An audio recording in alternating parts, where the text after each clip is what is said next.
Dynamics का ये third lecture है। फर्स्ट लेक्चर में हमने डिस्कस किया था वेलोसिटी और एक्सेलरेशन के बारे में। देन सेकेंड लेक्चर में था रेडियल और ट्रांसवर्स। थर्ड लेक्चर में हम डिस्कस कर रहे हैं टेंजेंशियल एंड नॉर्मल वेलोसिटीज़ के बारे में। तो स्टार्ट करते हैं। टेंजेंशियल वेलोसिटी एंड जो वेलोसिटी है दोनों का फॉर्मूला एग्जैक्टली सेम है। हमने पहले भी इस चीज़ को डिस्कस कर रखा है कि इफ़ एस जो है वो डिस्प्लेसमेंट है कि पार्टिकल कितना डिस्प्लेस हुआ है अपनी पोजीशन से। तो अगर हम with respect to time check करते हैं, मतलब एक बार डिफरेंशिएट करते हैं उस डिस्प्लेसमेंट का, तो ये बन जाता है वेलोसिटी। डबल टाइम डिफरेंशिएट किया जा रहा है तो ये हो जाएगा acceleration. Okay, so tangential velocity is ds/dt। ये हम देख लेते हैं किस तरीके से। x और y एक्सिस हो गया, ये कर्व ले लेते हैं a b। पार्टिकल की पोजीशन अभी p पर है, किसी टाइम t पर पार्टिकल p पोजीशन पर है and after some time t plus delta T time के बाद हम देखते हैं कि ये पार्टिकल की पोजीशन अब चेंज होकर q पर आ गई है। ठीक है, और क्योंकि टेंजेंशियल वेलोसिटी के बारे में डिस्कस किया जा रहा है तो हमें टेंजेंट्स ड्रॉ करनी है। जब हम P पॉइंट पर टेंजेंट ड्रॉ करेंगे तो वो कुछ इस तरीके से जाएगा। ये P पॉइंट पर हो गया और Q पॉइंट पर इस तरीके से। ठीक है, दोनों का टेंजेंट हमने ड्रॉ कर दिया है। ये x एक्सिस के साथ जो एंगल बनाएंगे इसको हम मान लेते हैं कि जाई एंगल बनाया है इसने x एक्सिस के साथ, और इसने जाई प्लस डेल्टा जाई। देन Q, इस पे हम एक परपेंडिकुलर ड्रॉ कर ले रहे हैं, मतलब P पॉइंट का जो टेंजेंट है उस पर हमने एक परपेंडिकुलर ड्रॉ कर दिया तो ये 90 डिग्री हो जाएगा। इस पॉइंट को हम मान लेते हैं M। अब यहाँ पर आप देखोगे तो एक ट्रायंगल सा फॉर्म होगा by joining this P and Q। तो ये इसको हमने ज्वाइन कर लिया, देन ये एक ट्रायंगल सा फॉर्म हो गया। ट्रायंगल इज PQM, और ये जो एंगल बन रहा है यहाँ पर, इस एंगल को हम मान लेते हैं थीटा। ठीक है, तो पार्टिकल की पोजीशन P से डिस्प्लेस हुई है Q पर, एक परपेंडिकुलर ड्रॉ किया गया है। पॉइंट जो अभी फॉर्म हो रहा है उसको हमने M नाम दे दिया है। Angle is theta. कर्व हमारा AB हमारा कर्व है। ओके, सो टेंजेंशियल वेलोसिटी, वेलोसिटी होती क्या है, जो भी डिस्प्लेसमेंट हुआ है डिवाइडेड बाय टाइम, और डेल्टा टी, क्योंकि हमें डिस्प्लेसमेंट जानना है तो डेल्टा टी हो गया। We are calculating tangential velocity at P, so this is equals to limit delta t is tending towards 0, और डिस्प्लेसमेंट हमें चेक करना है along tangent at P in delta time in time delta t. So this is equals to कितना displacement हुआ है, displacement हुआ है क्योंकि हमें अलोंग टेंजेंट चेक करना है, तो अलोंग टेंजेंट जो डिस्प्लेसमेंट हुआ है दैट इज PM। तो ये आ गया PM दिस डेल्टा टी, और लिमिट यही सेम रहेगा, limit delta T is tending towards 0। Next हम वैल्यू कैलकुलेट करते हैं PM की। उससे पहले अगर जब हम उसको ज्वाइन करेंगे, एक तो ये आर्क जो कर्व है वो जाएगा AB का, और क्योंकि हमने ज्वाइन किया है राइट एंगल ट्रायंगल फॉर्म करने के लिए तो मैं इसको ऐसे ज्वाइन कर दे रही हूँ। ठीक है, तो ये ट्रायंगल हो जाएगा। PM की वैल्यू को कैलकुलेट करते हैं। सो क्योंकि ये राइट एंगल ट्रायंगल है, so cos theta is equals to base upon hypotenuse, तो ये हो जाएगा PM/PQ। हमें चाहिए PM की वैल्यू, से हो जाएगा PQ into cos theta is equals to PM।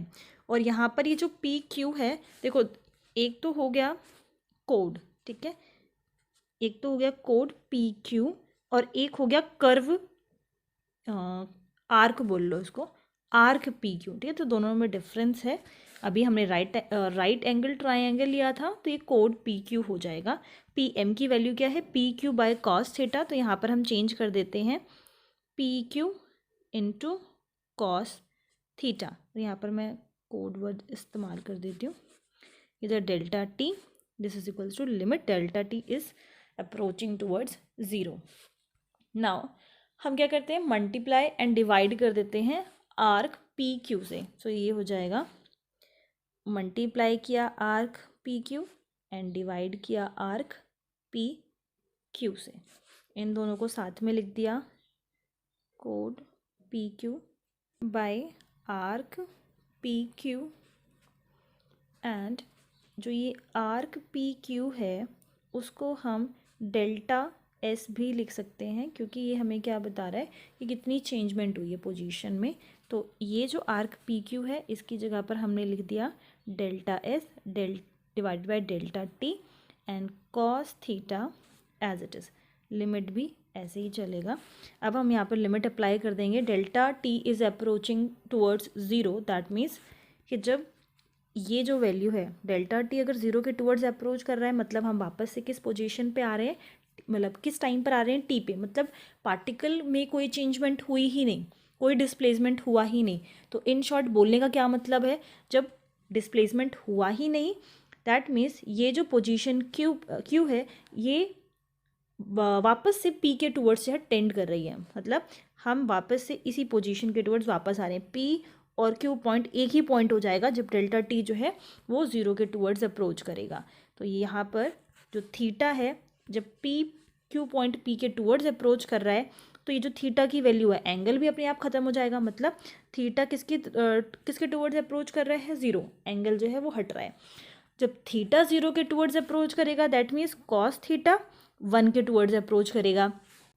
And जब एंगल ही नहीं है, पी और क्यू पॉइंट दोनों एक ही पॉइंट बन रहे हैं, मतलब एक ही पॉइंट के टूवर्ड्स अप्रोच हो रहा है क्यू, तो यहाँ पर ये दोनों पॉइंट्स आपस में जब एक हो जाएंगे, तो ये जो कोड हम पी क्यू मानकर चल रहे थे और ये जो हम आर्क पी क्यू मानकर चल रहे हैं, ये दोनों क्या हो जाएगा, सेम ही हो जाएगा। ठीक है, इस चीज़ को ऐसे समझिए कि ये जो पी पॉइंट था, ये पॉइंट क्यू था और एक ट्रायंगल सा फॉर्म हो रहा था एम।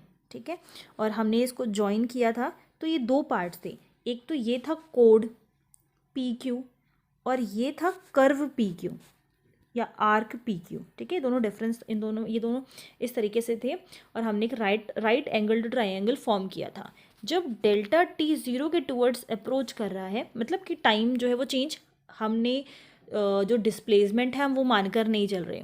टी एक टाइम था टी, दूसरा टाइम था टी प्लस डेल्टा टी, जिस पे हम पार्टिकल की पोजीशन को चेक कर रहे थे। जब ये ज़ीरो के टूवर्ड्स अप्रोच करेगा, मतलब वापस से हम टी के टूवर्ड्स जा रहे हैं, टी टाइम पर जा रहे हैं। और जब हम टी टाइम की बात करेंगे तो मतलब पार्टिकल ने अपनी पोजीशन को चेंज किया ही नहीं, क्यों, वापस से पी के टूवर्ड्स आने की कोशिश कर रहा है, या वापस से दोनों जो पॉइंट है वो मर्ज हो जाएंगे। ठीक है, इन शॉर्ट एंगल जो था थीटा फॉर्म हो रहा था, वो एंगल भी ज़ीरो के टूवर्ड्स आना स्टार्ट कर देगा। और क्योंकि वहाँ पे हमने कॉस लिख रखा है, हम लिमिट पुट कर रहे हैं, कॉस ज़ीरो वन होता है, that means cos theta one के टूवर्ड्स आना स्टार्ट कर देगा।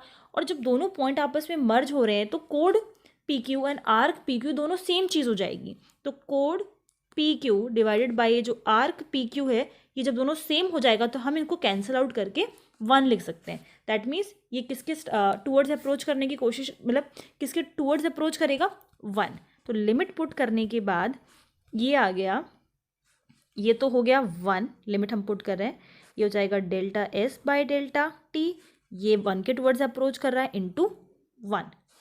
सो this is equals to D S by D T. जब इस पे लिमिट लगेगी, जब इस पे लिमिट लगेगी, इन दोनों इनकी लिमिट को हम अलग अलग करके भी लिख सकते हैं, या फिर आप, क्योंकि मैंने लिमिट हटा दिया है, तो ये जब इस पर लिमिट आएगी तो ये हो जाएगा D S by D T. ये आप फर्स्ट लेक्चर से भी कंफर्म कर सकते हैं, वहाँ मैंने अच्छे से एक्सप्लेन किया है इसको। तो D S by D T ये होगी हमारी टेंजेंशियल वेलोसिटी।